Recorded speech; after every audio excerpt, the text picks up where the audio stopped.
Welcome friends, जे जे educational channel में आपका स्वागत है। आज मैं आपको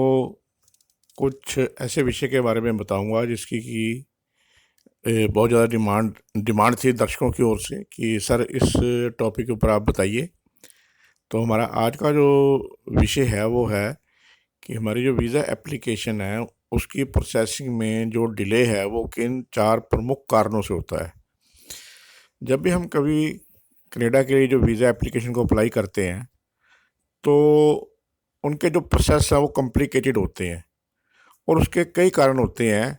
कि जिसके लिए वो डिले हो सकें। लेकिन उनमें से चार जो कारण हैं वो प्रमुख हैं जिसके बारे में मैं आपसे बात करूंगा। उसमें सबसे जो पहला कारण आ जाता है वो है नॉन पेमेंट ऑफ फीस। ये जब भी हम वीज़ा एप्लीकेशन अप्लाई करते हैं तो उसके अंदर हम जिस कोर्स के लिए अप्लाई करते हैं या जिस भी चार्ट को हम रेफ़र करते हैं वीज़ा फ़ीस के लिए, तो उसमें से कई प्रकार के जो ऑप्शंस होते हैं उस लिस्ट में दिए होते हैं कि आप जो है वीज़ा की फ़ीस जो है ये एप्लीकेबल है इस कोर्स के लिए या इस प्रोग्राम के लिए। तो कई बार ऐसा होता है कि हम जो है वो जो एप्लीकेशन की फ़ीस है उसकी जो चॉइस है वो गलत कर लेते हैं और जो फीस है हमारे से वो गलत जो है वो सबमिट हो जाती है वहाँ के आईआरसीसी में, जिसके लिए जो वीज़ा एप्लीकेशन है वो डिले हो जाती है। अगर हम चूज़ करते हैं कि हम जो अपनी फ़ीस है किसी बैंक के द्वारा जो है हम आईआरसीसी को पे करें, तो उसमें ये होता है जब भी हम फ़ीस आईआरसीसी को पे करते हैं तो हम उनकी जो है वेबसाइट के ऊपर ऑनलाइन पे करते हैं या हम उसको क्रेडिट कार्ड के थ्रू जो है अप्लाई करते हैं फ़ीस को। तो अगर तो हम कम फीस करते हैं अप्लाई तो उसके बाद क्या होता है हमारी जो एप्लीकेशन है वो रिजेक्ट होके जो है आ जाती है। ये भी एक प्रमुख कारण है। और दूसरा, अगर हम फीस एक्सेस पे कर देते हैं उसके लिए वो एप्लीकेशन को रिजेक्ट तो वो नहीं करते, और लेकिन आपका जो फीस जो ओवर ड्यू आपने पेमेंट की होती है तो वो फीस जो है उसको आने में टाइम जो है वो लग जाता है। तो इसलिए जो है जब भी हम फीस भरें तो हम ये प्रॉपर ये देख लें कि हमने जो फीस भरी है क्या वो एप्लीकेबल फीस उसकी यही बनती है। उसका ग्रैंड टोटल जो है चेक कर लें। उसकी जो एप्लीकेशंस हमने अटैच किए हैं उन एप्लीकेशंस के अकॉर्डिंगली जो फीस के अमाउंट्स हैं वो चेक एक बार फिर दोबारा जो उसको रिवाइज कर लें तो ये जो है गलती होने से जो है बच जाती है। अगर मैं दूसरे पॉइंट के बारे में बात करता हूँ तो वो है इम्प्रॉपर पेपर वर्क। हमारा जो पेपर वर्क होता है वो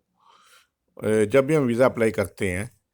तो उसके अंदर हम जो भी डॉक्यूमेंट वीज़ा एप्लीकेशन के लगाते हैं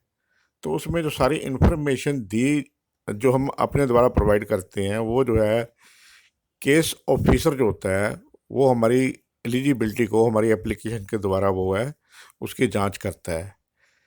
जब वो हमारी एप्लीकेशन को देखता है तो उसमें जब वो ये चीज़ को पाता है कि उसमें कुछ गलतियां हैं या उसमें कुछ चीज़ें जो है हमने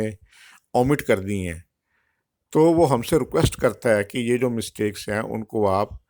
दोबारा ठीक कीजिए ताकि आपका प्रोसेस जो है हम कंटिन्यू कर सकें। जैसे कि हमारे जो सिग्नेचर हैं कई बार हमसे रह जाते हैं, और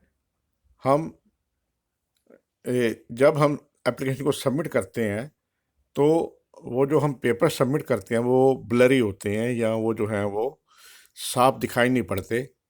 उनको समझने में जो है इन डॉक्यूमेंट्स को मुश्किल आती है वीज़ा ऑफिसर को, तो वो उसको री सबमिट बोलने कहने के लिए बोलता है। तो यही जो बात है हम फ़ोटो के साथ करते हैं। जब भी हम अपनी फ़ोटो वहाँ पर सबमिट कराते हैं तो वो जो फ़ोटो होती है वो फ़ोटो का साइज़ प्रॉपर ना होके, या फ़ोटो जो है ब्लर है, या फ़ोटो जो है स्पेसिफिकेशन के मुताबिक नहीं है,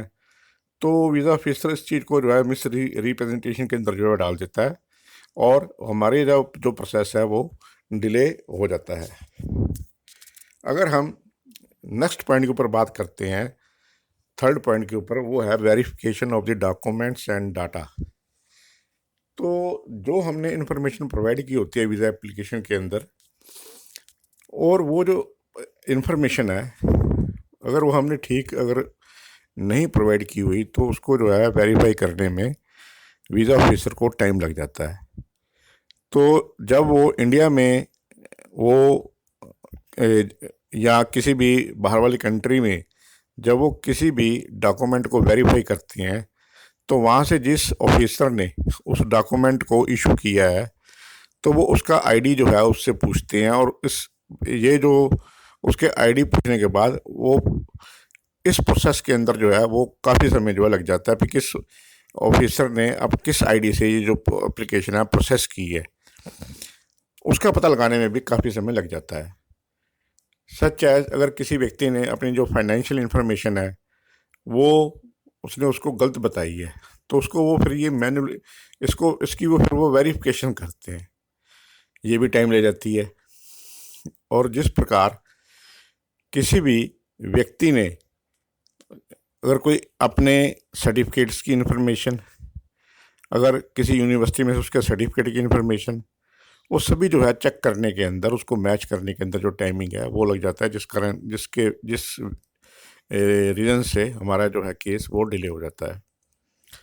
अगर हम लास्ट पॉइंट के ऊपर बात करें तो वो है अनएक्सपेक्टेड इनएडमिसिबिलिटी। इसका मतलब है कि अगर हम यहाँ पर कनाडा में एंटर कर रहे हैं, तो क्या कोई हमारे साथ हमारी हेल्थ के रिगार्डिंग या हमारी क्रिमिनल बैकग्राउंड के रिगार्डिंग कोई इशू तो नहीं है, क्या हम यहाँ पर कोई ऐसा क्राइम तो नहीं किया, और क्राइम करने और उस चीज़ की पड़ताल करने में भी जो है ऑफिसर्स को समय लग जाता है कई बार, अगर उनको शक पड़ जाता है तो। जिन एप्लीकेंट की जो पिछली क्रिमिनल हिस्ट्री होती है, जो कि किसी भी वायलेंट क्राइम में जो है वो इन्वॉल्व होते हैं, उनको कंट्री में एंटर करने के वक्त अगर ऑफिसर को शक पड़ जाता है तो वो उस चीज़ को अच्छी तरह वेरीफाई करते हैं। या फिर किसी व्यक्ति को अगर कोई कम्युनिकेबल डिसीज़ है हेल्थ के रिलेटेड, और वो अपने फॉल्स डॉक्यूमेंट दिखाकर या अपनी फॉल्स मेडिकल बैकग्राउंड के ऊपर अगर वो एंट्री करना चाहता है, तो उसको भी चेक करने के अंदर, प्रूव करने के अंदर जो है उनको समय लग जाता है, जिसलिए हमारी एप्लीकेशन का जो है वो डिले होना संभव होता है। इसलिए हमको ये चाहिए कि जब भी हम अपना वीज़ा एप्लीकेशन में जब भी हम अपना वीज़ा अप्लाई करें, उसमें दी गई सभी जो इन्फॉर्मेशन है उसको हम जो एक्यूरेट है उसको वही जो है हम उसके अंदर लिखें जो हमारी एक्चुअल है। मैं आशा करता हूँ कि मेरे द्वारा दी गई ये इन्फॉर्मेशन आपको अच्छी लगी होगी। अगर ये आपको अच्छी लगी है तो आप कृपया मेरे चैनल को लाइक कीजिए, सब्सक्राइब कीजिए और शेयर कीजिएगा। मैं आपका शुक्रगुजार रहूँगा। Thank you very much.